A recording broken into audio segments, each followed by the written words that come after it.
بسم الله الرحمن الرحيم، والصلاة والسلام على محمد وآله الطيبين الطاهرين.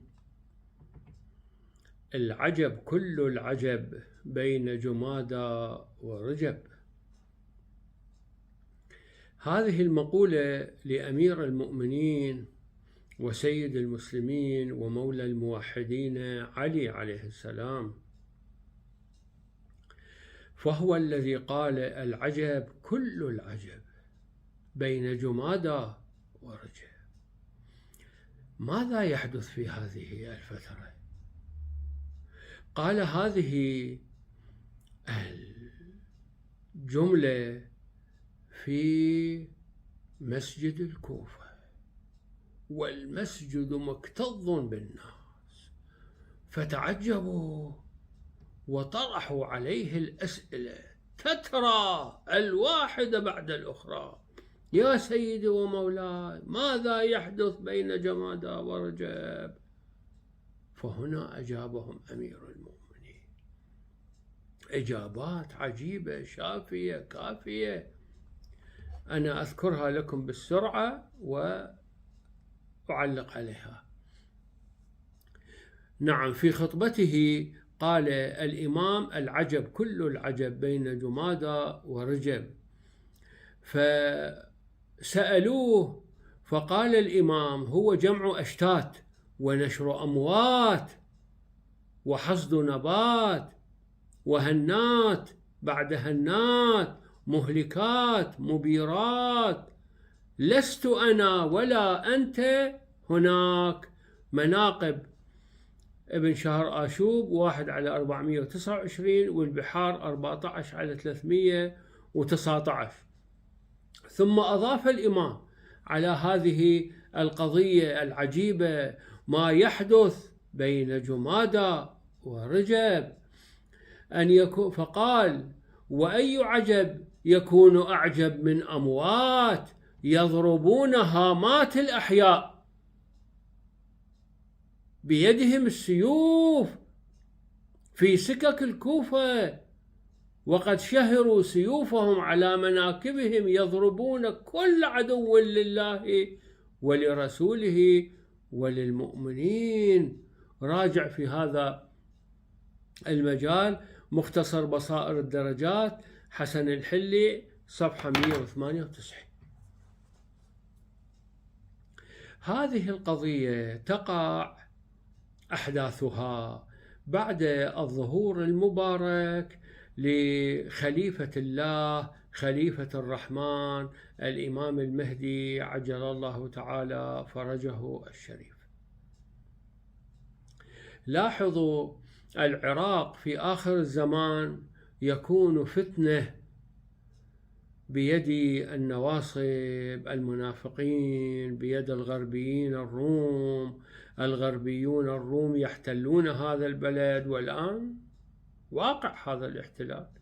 القوات الأمريكية والقوات التركية، وهي من حلف شمال الأطلسي، تحتل العراق وتنصب حكومات وتسيطر على الأجهزة العسكرية الحساسة، كلها بيدها، وهي التي تغير. ومعهم أسطول من الجواسيس من كل الاختصاصات. هذه مصيبة العراق. فالعراق في آخر الزمان تكون أوضاعه مع الأسف سيئة بفعل الضغوط الرومية والناصبية والسعودية والوهابية. وتبقى إيران، لذلك تنبع الرايات السود من إيران وتتحرك لتحرير العراق. فعندما تأتي الرايات السود وتحرر الكوفة وتبيد السفيانيين وتبدأ بملاحقة الجيش السفياني في العراق، لكن المشكلة ما زالت موجودة في النجف وكربلاء، حيث تقول هذه الروايات في آخر الزمان الفقهاء أتباع للرومان الفقهاء نواصب لا يريدون الإمام، كما ذكر الشيخ الطوسي في كتابه النهاية بأنهم هؤلاء فقهاء الكوفة يقولون مع 16,000 مقاتل يقولون للإمام المهدي وهم متأكدون بأنه الإمام، لا يوجد شك عندهم، يقولون له ارجع من حيث جئت، لا حاجة لنا فيك. فإذا هذه النصوص التي بينها المجلسي وابن طاووس ونعم كتاب الإرشاد للشيخ المفيد وما بينه الشيخ الطوسي في هذه القضية كلها تتمحور على بيان بأن العلماء في آخر الزمان محاربون للإمام المهدي عليه السلام.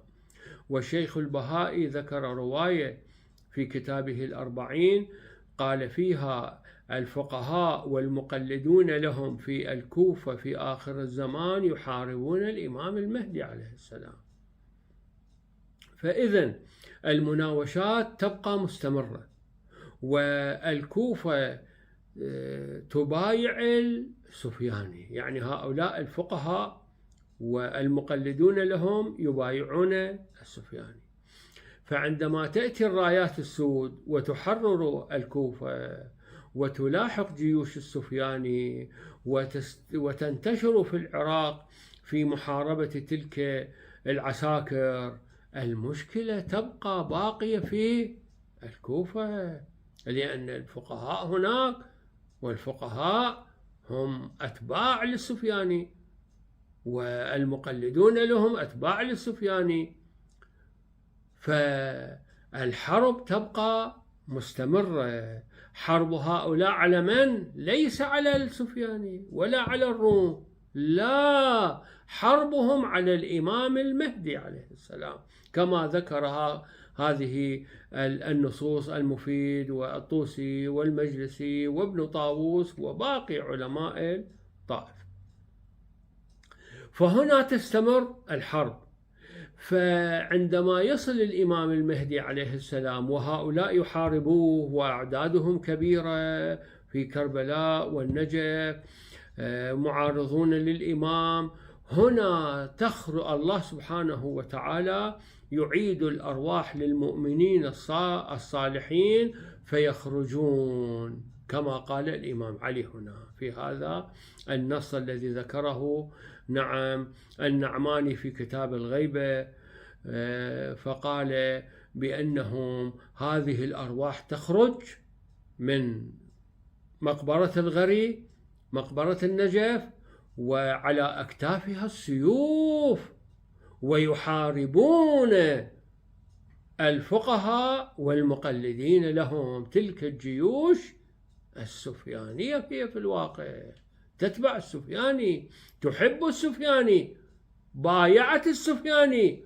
ولا تبايع المهدي. كل النصوص تجمع على هذا. هؤلاء يقول يبايعون السفياني، لكنهم لا يبايعون الإمام ويقولون له ارجع من حيث جئت، لا حاجة لنا فيك. فلذلك تخرج هذه الأرواح وبيدها السيوف وتشارك وتنصر الإمام المهدي في القضاء على هذه الجيوب الجاسوسية المنافقة الناصبية التي امتلأت بطونها من أكل الحرام وأصبحت تحارب أهل البيت. لذا قال الإمام الصادق عليه السلام لا تذنبوا فتبتعدوا عنا.